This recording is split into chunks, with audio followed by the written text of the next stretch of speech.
Mesdames et messieurs, bonjour et bienvenue de votre émission à l'heure de Pékin. Aujourd'hui, nous allons parler économie chinoise avec notre consoeur Shang Shanhui de CGTN français. Shang Shanhui, bonjour. Je vais très bien, merci. Et en effet, il s'agit de notre premier duplex de l'année du lapin chinois. Et en plus, aujourd'hui, on va parler donc ce thème très intéressant et très important pour l'avenir du monde entier pour 2023, qui est l'économie chinoise et le rôle qu'elle joue aujourd'hui dans la reprise mondiale. D'accord. Comme vous le rappeliez, on en parlait récemment à la suite de cette semaine on va dire de grande consommation et inhérente à la fête du printemps. On parlait d'une reprise de l'économie chinoise. Alors, est-ce que cette reprise semble se confirmer? Quelles sont les prévisions pour cette année 2023 ou tout au moins le premier trimestre de l'année? En effet, il y a plusieurs choses intéressantes à souligner. Déjà pour la fête du Nouvel An chinois, qui est aussi le commencement de l'année du lapin en Chine. En effet, aujourd'hui en Chine, quand on voit l'économie chinoise, il y a beaucoup d'optimisme. Et d'ailleurs, durant cette semaine passée, la semaine, les vacances pour le Nouvel An chinois, en effet, nous avons vu un chiffre, aussi la première fois à la Chine, c'est que le nombre de personnes qui sont parties en déplacement, qui sont parties en voyage, a atteint le sommet depuis le début de l'épidémie de Covid-19 en Chine. Depuis 3 ans, la Chine a enregistré pour la première fois le plus grand nombre de personnes qui ont choisi de voyager cette année durant le Nouvel An chinois.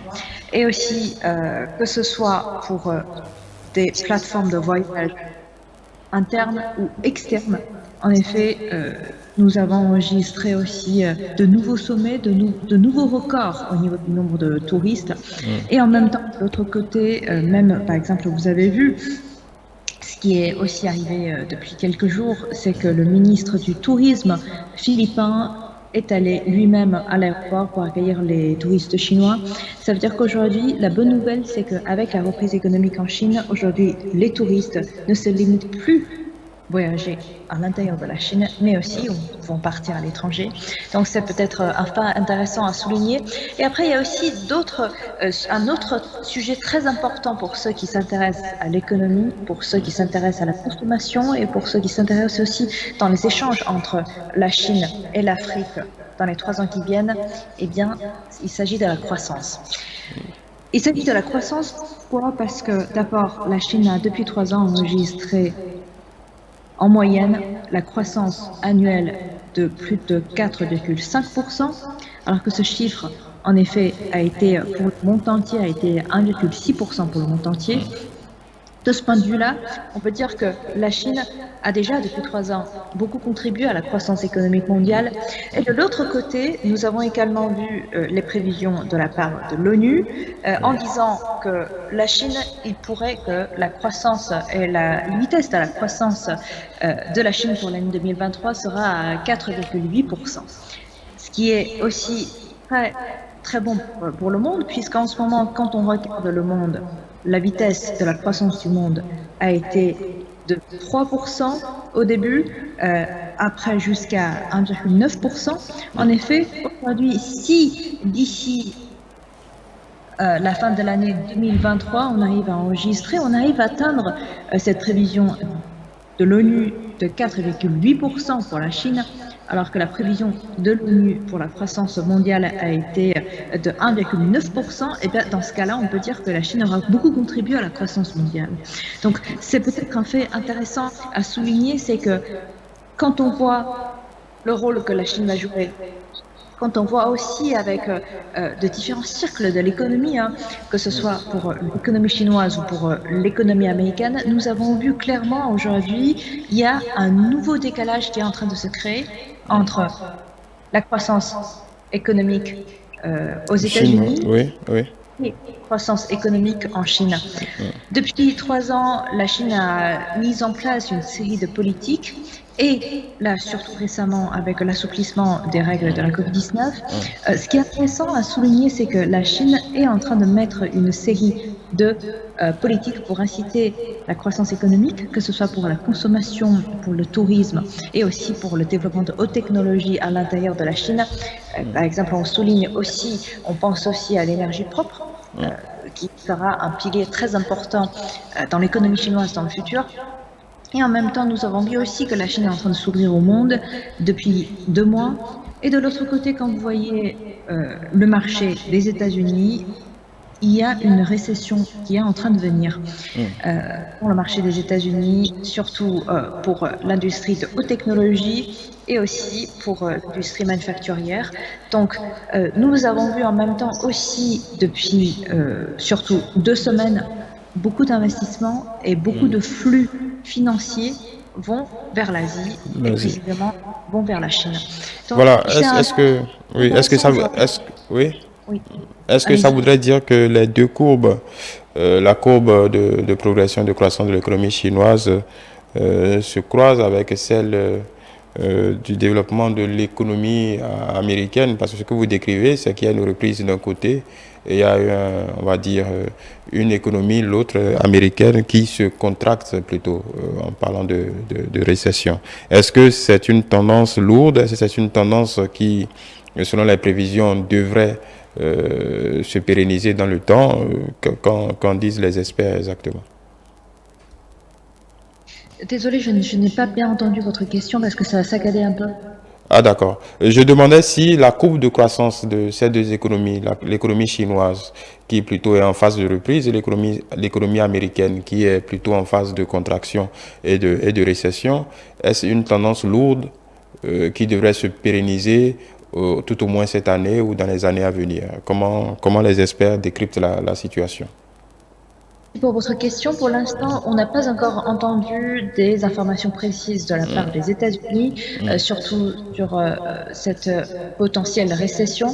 Mais en même temps, une chose sûre, c'est que cette période-là, que ce soit pour les États-Unis ou pour la Chine, on voit pour une période d'un an. C'est-à-dire au moins à partir d'aujourd'hui jusqu'à la fin de l'année 2023. Et là, on parle aussi aujourd'hui la reprise de l'économie chinoise et aussi ce décalage qui est en train de se créer entre les deux pays qui sera aussi intéressant puisque ce n'est pas moi qui le dis, ce sont les chiffres qui démontrent aujourd'hui.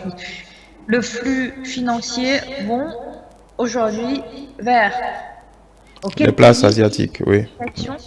Et aujourd'hui, on voit très nettement que le flux financier, le flux économique, aujourd'hui, au moins depuis 2 semaines, depuis le début de l'année 2023, eh bien, ça va vers l'Asie, surtout ça va vers le marché chinois.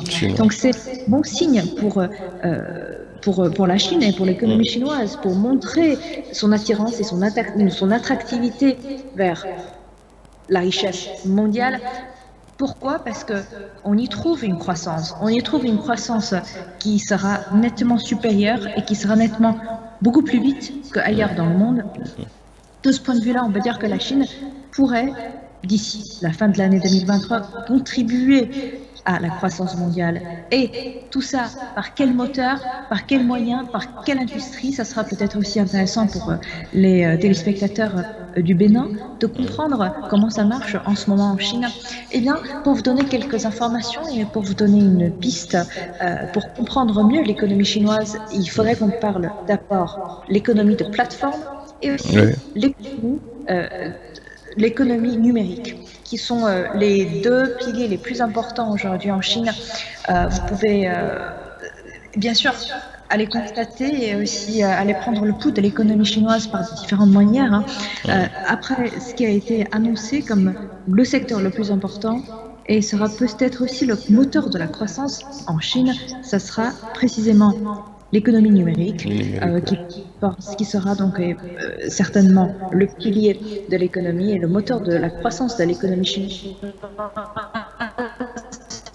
Autre chose qui sera peut-être intéressant aussi à regarder, c'est le rôle de la Chine dans la chaîne d'approvisionnement mondiale aujourd'hui. Aujourd'hui, face à la crise à l'Ukraine, face à la crise aussi d'une mondialisation qui a eu lieu à cause de la COVID-19, plus que jamais, nous nous sommes rendus compte de l'importance d'être dans cette chaîne industrielle mondiale, l'importance de jouer un rôle important dans l'industrie mondiale et aussi l'importance de ce rôle dans l'importation et exportation qu'est en train de jouer à la Chine ou sinon essaie de jouer à la Chine et aussi bien sûr l'importance de créer de nouveaux besoins, de créer de nouveaux marchés, que ce soit pour des produits africains ou pour des produits du monde entier. Donc de ce point de vue-là, on peut dire que la Chine est en train de jouer, ou la Chine pourrait, dans l'année 2023, jouer un rôle très important dans la reprise économique mondiale. Mondial, oui. Et juste pour vous donner quelques informations, par exemple, dans le domaine, dans la fabrication des bateaux, dans la fabrication surtout des bateaux du monde entier, Oui. eh bien, la Chine aujourd'hui, en effet, depuis l'année 2022, en effet, au niveau du nombre de contrats qu'elles auront obtenus et aussi du niveau du nombre de contrats qu'elle a déjà achevés. En effet, la Chine, sur tous ces plans-là, occupe à peu près 50% de la demande mondiale.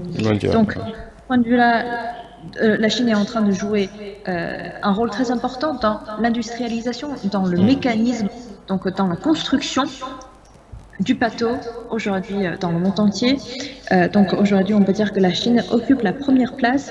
Et après, il faut également dire que ce qui est important aussi, ce sont les ports, la construction de ports. Et aussi, il faut également dire que l'année 2023 marque aussi l'anniversaire du 10e anniversaire de la politique chinoise ceinture et route, qui vise donc, en effet à développer davantage les coopérations avec des pays étrangers, dans le domaine de l'infrastructure, dans le domaine de l'infrastructure surtout maritime, par exemple la construction des ports, la construction des autoroutes, la construction aussi des chemins de fer, oui.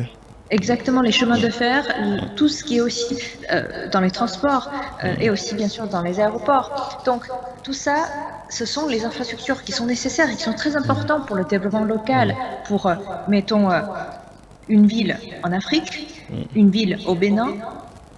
Si vous avez des autoroutes qui ont été établies, eh bien ça relie deux villes. Si vous avez un aéroport qui a été établi, eh bien, ça relie deux pays, voire deux continents. Donc ce sont ces liens-là qui sont très importants au niveau du transport. Et après, il faut également qu'on regarde aussi l'exportation de la Chine qui est en train de se reprendre. Donc en effet, il faut dire que nous sommes au début de l'année 2023, mais en même temps nous avons vu un très grand potentiel, que ce soit au vu des données et des chiffres issus de cette période du Nouvel An chinois ou pour les prévisions selon l'ONU, les prévisions de 4,8% comme le chiffre de croissance à venir. Eh bien, la Chine est en train de donner de très bons signes vers le monde entier. Et après, reste à voir comment des pays étrangers et la Chine peuvent profiter de ce besoin intérieur de la Chine croissant, c'est-à-dire du côté de l'exportation des pays africains, et après aussi du côté de la Chine, de voir comment, justement, avec les nouveaux besoins qui ont été créés à l'intérieur de la Chine, comment, de l'autre côté, les besoins du monde entier seront créés à la suite de cette croissance chinoise. Croissance chinoise, exactement. Donc, la Chine, aujourd'hui, reste très positive sur l'année 2023, que ce soit sur son économie, aussi sur l'économie asiatique. Après, reste à savoir, bien sûr, comment est-ce que tous les pays du monde entier, et aussi des pays de l'initiative ceinture et route, peuvent profiter de cette croissance. Profiter de cette croissance, oui, exactement. Exactement. Se donner rendez-vous très bientôt pour parler de nouveaux sujets en lien avec la Chine. Mais c'est vrai qu'aujourd'hui, nous sommes le premier jour de travail, en effet, depuis que la Chine entre dans cette année du lapin. Cette nouvelle année du lapin. Exactement. Bonne reprise, oui. Merci. Bonne reprise. Je vous souhaite tout de bon pour l'année du lapin, l'année chinoise. Et aussi, je vous souhaite une très belle année 2023. Merci beaucoup, Shang Xianghui. On se retrouve, comme vous l'avez suggéré il y a quelques instants, pour d'autres sujets en lien avec le développement en Chine, le profit que les autres pays du monde, l'Afrique en particulier, pourraient en tirer. Merci à vous, portez-vous bien et à très vite.